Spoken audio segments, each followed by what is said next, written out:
Students, आज हम halo alkane और हेलो एरीन की नाम पद्धति पढ़ेंगे। नाम पद्धति में हमको एक तो सामान्य नाम पढ़ने हैं और एक आईयूपीएसी नाम पढ़ने हैं। आईयूपीएसी आप पहले भी पढ़ चुके हैं, कक्षा 11 में डिटेल में पढ़ चुके हैं। और लेकिन हमको सिर्फ यहाँ पर हेलो एल्केन का सामान्य नाम और आईयूपैक नाम और हेलो एरीन का सामान्य नाम और आईयूपीएसी पद्धति के अनुसार नाम पढ़ना है।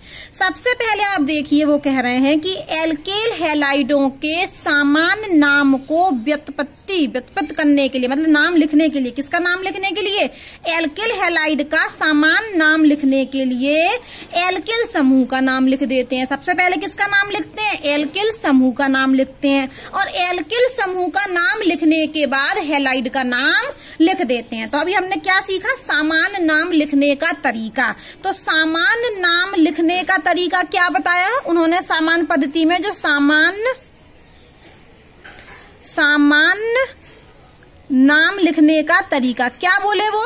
कि सबसे पहले क्या करें आप? सबसे पहले आप एल्केल समूह को लिख दें। क्या लिख दें? एल्केल समूह को लिख दें। और एल्केल समूह को लिखने के बाद हैलाइड का नाम लिख दें। किसका नाम लिख दें? हैलाइड का नाम लिख दें। ठीक है, तो अभी हमने सामान्य नाम पढ़ा। सामान्य नाम लिखने के लिए सबसे पहले एल्केल समूह का नाम लिख दें और उसके बाद हैलाइड का नाम लिख दिया जाता है। चलिए, हमने यहाँ एक उदाहरण लिया, CH3, CH2, CH2Br। हमें इसका क्या लिखना है? ये एक हेलो एल्केन है, क्योंकि ये किससे बनी है? प्रोपेन से। ये किससे बनी है? प्रोपेन से। देखिए कैसे बनी थी। ये इधर आते हैं हम इसको, ये देखिए ये क्या था। ये सबसे पहले आपका था CH3, CH2 और CH3। ये थी हमारी प्रोपेन। ये क्या था हमारा? प्रोपेन। इस प्रोपेन में से एक हाइड्रोजन हटा, प्रतिस्थापित हुआ। ठीक है, तो ये क्या बचा? CH3 सिंगल बॉन्ड CH2 और यहाँ जो CH3 थे वो CH3 नहीं रहे, वो क्या होगा? CH2 और उसकी जगह आके Br जुड़ गया। ये हमारी एक एल्केन थी प्रोपेन और यहाँ पर ये क्या बन गया? हेलो एल्केन बन गया। ये तो पढ़ाया था हेलो एल्केन में, एक हाइड्रोजन समूह का प्रतिस्थापन हो जाता है हैलोजन परमाणु के द्वारा। तो ये हमारे एक हेलो एल्केन दिया हमें। क्या दिया? Halo alkane. और ये किस प्रकार का हेलो एल्केन है? ये एल्केल हैलाइड है, क्योंकि एल्केल हैलाइड की परिभाषा क्या थी? कि जब हैलोजन किसी एल्केल ग्रुप से जुड़ा हो। किससे जुड़ा हो? एल्केल ग्रुप से। तो ये जो हमारा है ये ग्रुप, इस ग्रुप को हम क्या बोलते हैं? इस ग्रुप को, ये ग्रुप हमारा क्या कहलाता है? एल्केल ग्रुप, मतलब एल्केल समूह। तो एल्केल हैलाइड की परिभाषा यही थी जब हमने वर्गीकरण पढ़ाया था कि हैलोजन परमाणु एल्केल समूह से जुड़ा होता है। तो हमको ये एक एल्केल हैलाइड दिया गया है। ये भी एल्केल हैलाइड है और ये भी एल्केल हैलाइड है। तो एल्केल हैलाइड का जब हमें सामान्य नाम लिखना होगा तो सबसे पहले हम एल्केल समूह का नाम लिख दें और बाद में हैलाइड का नाम लिख दें। अभी हमने किताब से पढ़ा, क्या पढ़ा? कि एल्केल हैलाइड का नाम लिखने के लिए हम सबसे पहले एल्केल समूह का नाम लिख दें और उसके बाद हैलाइड का नाम लिख देते हैं। तो यहाँ पर हैलाइड क्या है? ये कौन सा हैलोजन तत्व है? ब्रोमीन है। लेकिन इसका हैलाइड में हम क्या बोलेंगे? इसको ब्रोमाइड। तो ये आपको ये ग्रुप क्या दिख रहा है? इसमें कितने कार्बन है? कितने कार्बन है इसमें? 3। तो आपको हम थोड़ा बता दें कि यदि आपका CH3 होता है तो इसको बोलते हैं मैथिल ग्रुप। ये इसको क्या बोलते हैं? मैथिल। और यदि हो C2H5 तो ये क्या होता है हमारा? एथिल। ऐसे ये C3H7 तो ये क्या होता है? प्रोपिल। और ये किसके नाम है? हमारे एल्केल ग्रुप के नाम है। और आपको ध्यान होगा कि आप कक्षा 11 में इसको पढ़ चुके हैं। ये देखिए, ये पढ़ चुके हैं आप।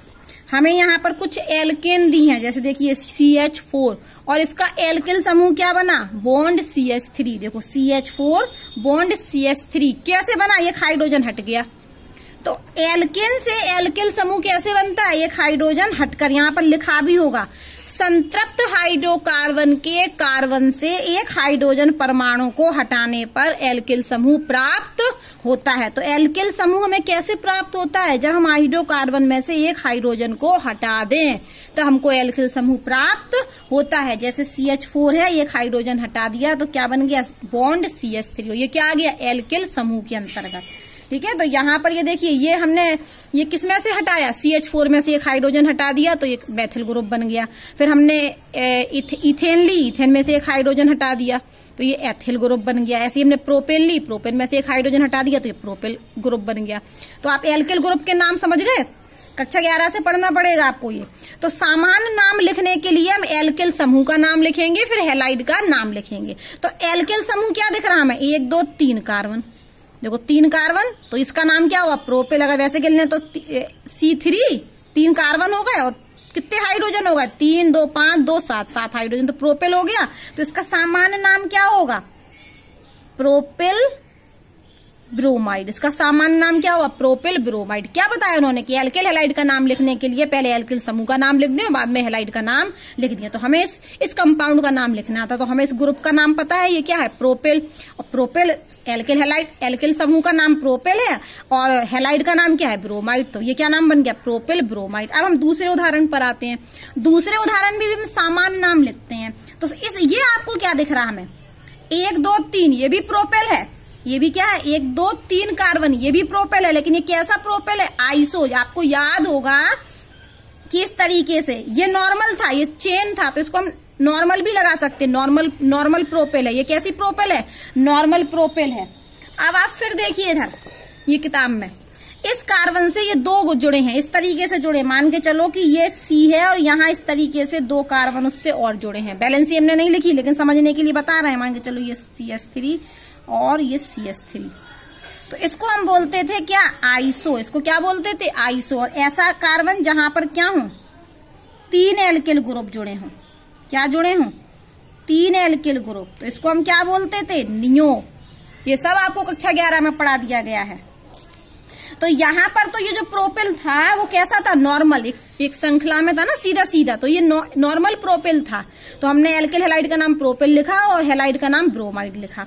यहाँ पर ये प्रोपेल है, 3 कार्बन की वजह से प्रोपेल है। देखो ये प्रोपेल है, C3H7 है ये, लेकिन ये कैसा है, ये ऐसा वाला क्या होता, आइसो। तो ये प्रोपेल तो है, लेकिन ये कैसी प्रोपेल है हमारी, आइसोप्रोपेल। ये नॉर्मल प्रोपेल नहीं है, ये आइसोप्रोपेल है। और हैलाइड क्या है यहाँ पर, ब्रोमाइड नहीं है, क्या है, क्लोराइड।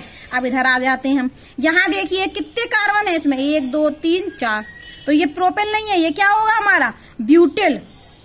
लेकिन ये भी ब्यूटेल में देखिए आप, इस कार्बन से ये 2 जुड़े हैं, इस कार्बन से ये 2 जुड़े हैं, यहाँ तिरछे में जोड़ दे के तो आपको ज्यादा दिखता। तो इसको हम ऐसे ही बना सकते इस चित्र को, ये CH, ये CS से CH2 जुड़ा, जिससे Cl जुड़ा, और एक CH3 ये और एक CH3 ये देखिए इन्हें इस तरीके से जोड़े थे, हमने ऐसे जोड़ दिए। और ऐसे जोड़े को क्या बोलते हैं हम, आइसो। तो ये क्या है हमारी, ब्यूटेल है, लेकिन कैसी ब्यूटेल, आइसो ब्यूटेल। ये हो गई हमारी आइसो ब्यूटेल। और कौन सा, हैलाइड, क्लोराइड। तो ये सामान्य नाम लिखने का तरीका हो गया हेलो एल्केन का, कि सामान्य नाम जो हमें लिखना होगा तो हम सबसे पहले एल्किल समूह का नाम लिख दें, फिर हैलाइड का नाम लिख दें। हमने आपको ये 3 सामान्य नाम लिख के बताया। अब हम किताब से दिखा रहे हैं आपको, ये देखिए, ये आपकी हेलो एरीन है, ये हेलो एल्केन नहीं है, ये तीनों ये एरोमेटिक हाइड्रोकार्बन के द्वारा बनी है, इसलिए हेलो एरीन है। ये भी आपके एल्किल हैलाइड है, क्योंकि ये जो होता है ना एल्किल ग्रुप, जो भी हमने पढ़ाया था पीछे आपको, जो आर ग्रुप था, ये इसमें ये भी आता है C6H5। बेंजीन में से भी जब हम एक हाइड्रोजन निकाल दें तो ये भी एल्किल ग्रुप में आ जाता है। तो यहाँ पर इस देखिए आप कि ये अपना एल्किल ग्रुप दिख रहा है हमें पूरा, ये एल्किल ग्रुप है। इस एल्किल ग्रुप का नाम क्या है, बेंजीन। तो यहाँ पर सामान्य नाम जब हम लिखेंगे तो हम यहाँ पर ये बाद में नहीं लिखेंगे कि पहले एल्किल ग्रुप लिख दे फिर हैलाइड का नाम लिख दें। इसमें हम प्रतिस्थापी के रूप में लिखते हैं। किसके रूप में लिखते हैं, प्रतिस्थापी के रूप में। तो प्रतिस्थापी में जब Br को हम ब्रोमीन को ब्रोमाइड नहीं लिखेंगे, जब भी हम हैलोजन को प्रतिस्थापी के रूप में यूज करेंगे तो ब्रोमो बोलेंगे, और जब हैलाइड के रूप में करेंगे तो बोलेंगे ब्रोमाइड। ठीक है, जैसे क्लोरीन को क्लोराइड, और जब प्रतिस्थापी के रूप में तो क्लोरो। तो यहाँ पर हम लिखेंगे इसको, सबसे पहले आगे लगा देंगे इसमें ब्रोमो बेंजीन। ये क्या बन गया हमारा सामान्य नाम, ब्रोमो बेंजीन। ये कैसी बेंजीन है, इसमें 2 जुड़े हैं, ये 2 जुड़े हैं ना। तो ये आपको पता होगा, ये ऑर्थो मेटा पैरा, ये कक्षा 11 में पढ़ा चुके हैं सब, ऑर्थो स्थिति, मेटा स्थिति और पैरा स्थिति। जब दो ग्रुप एक कार्बन छोड़ के जुड़े हों, जब दो ग्रुप एक, देखो एक कार्बन ये, फिर एक कार्बन ये, फिर एक कार्बन, तो Br एक यहाँ जुड़ा, एक यहाँ जुड़ा, तो एक कार्बन छोड़ के जुड़ा ना, इसलिए हम इसको बोलते हैं मेटा। यहाँ पर भी चलो आपको थोड़ा सा ऑर्थो मेटा पैरा भी बता देते हैं। जैसे ये हमारी बेंजीन रिंग है, ये हमारी क्या है, बेंजीन रिंग। मान लिया कि कोई ग्रुप जुड़ा है, जिस ग्रुप को हमने एक्स ही बोल दिया या कुछ भी बोल दें। यहाँ पर आप देखिए दो एक्स कहाँ जुड़े, अगल बगल के कार्बन पर। यहाँ पर जो हेलोजन है, एक हेलोजन यहाँ जुड़ा, फिर इस कार्बन को छोड़ दिया, कहाँ जुड़ा, इस कार्बन पे। फिर यहाँ फिर से एक हेलोजन जुड़ा और उसने एक नहीं दो कार्बन जोड़ दिए और छोड़ दिए और आके यहाँ जुड़ गया। तो इसको हम इस पोजीशन को बोलते हैं, क्या बोलते हैं, ऑर्थो पोजीशन। ये कौन सी पोजीशन है, ऑर्थो। और एक कार्बन छोड़ के जुड़े यदि ग्रुप, तो इसको बोलते हैं मेटा पोजीशन। ठीक है, ये दो कार्बन छोड़ के जुड़े यदि ग्रुप, तो ये होती है हमारी पैरा पोजीशन। ये सब कक्षा 11 में आप पढ़ चुके हैं। तो यहाँ नाम देखिए, ये तो हमारा हो गया ब्रोमोबेंजीन। Br को प्रतिस्थापी के रूप में लिख रहे हैं, तो ब्रोमाइड नहीं लिखेंगे, ब्रोमोबेंजीन। यहाँ पर भी ब्रोमो है, लेकिन कितने ब्रोमो है, दो। तो यहाँ कैसी स्थिति में जुड़े, एक कार्बन छोड़ के, तो इसका नाम होगा मेटा डाई ब्रोमो। डाई क्यों लगा दिए, दो ब्रोमो है, डाई ब्रोमोबेंजीन। और यहाँ पर ये ब्रोमो है, लेकिन कितने ब्रोमो, ट्राई ब्रोमो, तो इसका नाम होगा ट्राई ब्रोमोबेंजीन। ये सामान्य नाम है। अब हम आते हैं आईयूपीसी नाम पे। तो आईयूपीसी नाम भी इनके क्या होते हैं, समान होते हैं। क्यों समान होते हैं, देखो ब्रोमोबेंजीन का ब्रोमोबेंजीन, लेकिन यहाँ पर आईयूपीसी, ध्यान से सुनिए, सामान्य नाम में हम ऑर्थो मेटा और पैरा लगाते हैं। ऑर्थो मेटा पैरा हम कब यूज करते हैं, सामान्य नाम पद्धति में। ऑर्थो मेटा पैरा हम सामान्य नाम पद्धति में उपयोग करते हैं, जबकि आईयूपीसी पद्धति में, आईयूपैक में हम ऑर्थो मेटा पैरा उपयोग नहीं करते हैं। वहां नंबर सिस्टम चलता है। क्या सिस्टम चलता है, नंबरिंग दे दें हम यहाँ से, तो इस कार्बन को 1 नंबर, इसको 2 और इसको 3। तो आईयूपीसी नाम में हम इसको मेटा नहीं बोलेंगे, हम बोलेंगे 1,3। क्या बोलेंगे, कहाँ जुड़ा है ब्रोमो, 1 पर और तीसरे कार्बन पर, तो 1,3 डाई ब्रोमोबेंजीन। इसको भी हम नंबरिंग देंगे, तो इसको 1, इसको 2, इसको 3, इसको 4, इसको 5 और इसको 6। तो ब्रोमो कहाँ जुड़ा है, पहले पर, पहले कार्बन पर, फिर तीसरे नंबर वाले कार्बन पर और चौथे को छोड़ के 5वें पर। तो हम इसको क्या बोलेंगे, 1,3,5 ट्राई ब्रोमोबेंजीन। अब इनके नाम देख लीजिए आप, आईयूपीसी नाम। अब इन वाले के, तो इसका नाम आप सबसे पहले देखिए। तो अब हम क्या चुनेंगे, एक लंबी श्रृंखला चुनेंगे आईयूपीसी में, और इस श्रृंखला में कितने कार्बन है, 3।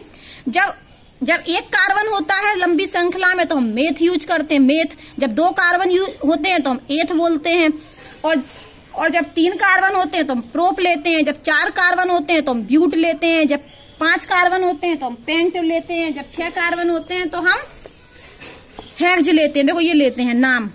जब 1 कार्बन है तो मेथ बोलेंगे, जब 2 कार्बन है तो एथ लिखा है। यहाँ पर 3 कार्बन होंगे तो प्रोप, फिर तो अनुलग्न जोड़ दिया ना ये एन, तो सिंगल बॉन्ड की वजह से। 4 कार्बन पर ब्यूट, 5 कार्बन पर पेंट, इस तरीके से 6 पर हेक्स। तो यहाँ पर ये जो लंबी श्रृंखला हमने चुनी, इस श्रृंखला में 3 कार्बन है तो प्रोप आएगा, प्रोप। लेकिन प्रोपेन होगी, ये क्या होगी, प्रोपेन। लेकिन यहाँ पर इसको हम अनुलग्न इसको आगे कर देंगे, तो इसको लिखेंगे हम कहाँ जुड़ा है, नंबर भी दे दें हम इसको, नंबर दे दें। तो ये पहला कार्बन, ये पहला कार्बन, ये दूसरा कार्बन और तीसरा कार्बन। तो ब्रोमीन कहाँ जुड़ा, Br कहाँ जुड़ा पहले कार्बन पर। तो हम इसको बोलेंगे 1 ब्रोमो, क्या बोलेंगे, 1 ब्रोमो प्रोपेन। और इसका नाम क्या होगा, यहाँ भी हम नंबरिंग दे दें, तो यहाँ नंबरिंग हम देंगे। तो नंबरिंग तो 20 से शुरू ना की जाती, लंबी श्रृंखला सुनिए हमने 1, 2, 3 की, तो यहाँ से नंबरिंग देंगे 1, 2, 3। तो कहाँ जुड़ा है, क्लोरो 2 पर, तो हम यहाँ लिखेंगे 2 क्लोरो। लेकिन ये भी 3 कार्बन वाली श्रृंखला है तो प्रोपेन।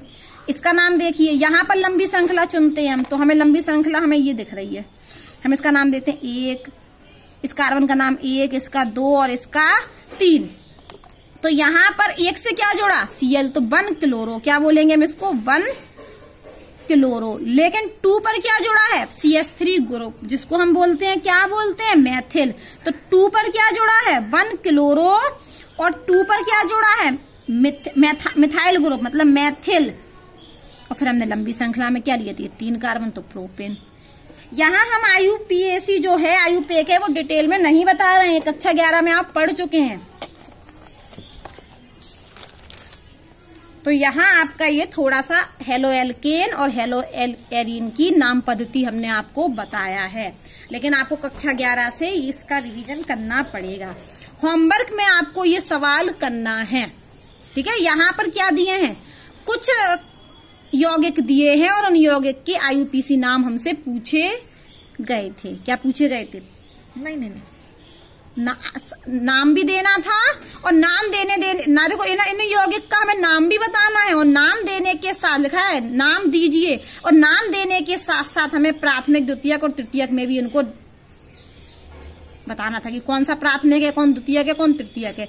इस सवाल में क्या करना है कि हमको कुछ कंपाउंड दे दिए गए और IUPAC नाम लिखने हैं, स्ट्रक्चर के रूप में दे दिए गए कंपाउंड, ठीक है। आप इसको करिएगा, समझ में ना आने पर हमसे पूछ लीजिए।